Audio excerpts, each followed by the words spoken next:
আসসালামু আলাইকুম। ও আল্লাহর বান্দা নবীর উম্মত, আল্লাহর দয়ায় ও মেহেরবানিতে আপনাদের ভালোবাসায় 5 মিলিয়ন মানুষের কাছে কালেমার দাওয়াত, দ্বীনের দাওয়াত পৌঁছাতে পারছি। এর জন্য খুশি হইয়া দ্বীনের খাতিরে আপনার জন্য, আপনার আব্বা আম্মার জন্য এক আল্লাহর কাছে দোয়া করি। আপনি শুধু আমিন বলেন। হে আমার রব, এই ব্যক্তির বাবা মার জীবনের গুনাহ মাফ করেন, দুনিয়া বেঁচে থাকলে সুখ শান্তি দান করেন, অসুস্থ থাকলে সুস্থতার নিয়ামত দান করেন, পরকালে পাড়ি জমাইলে মা ফাতেমা, আলী, আবু বকর, ওমর তাদের সাথে জান্নাতে থাকার তৌফিক দান করেন।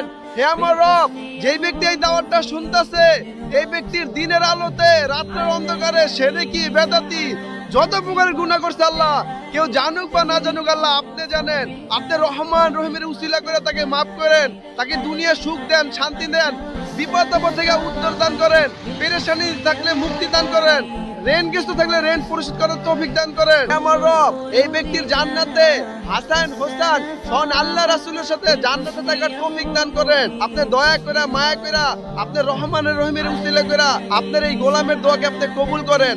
আমিন।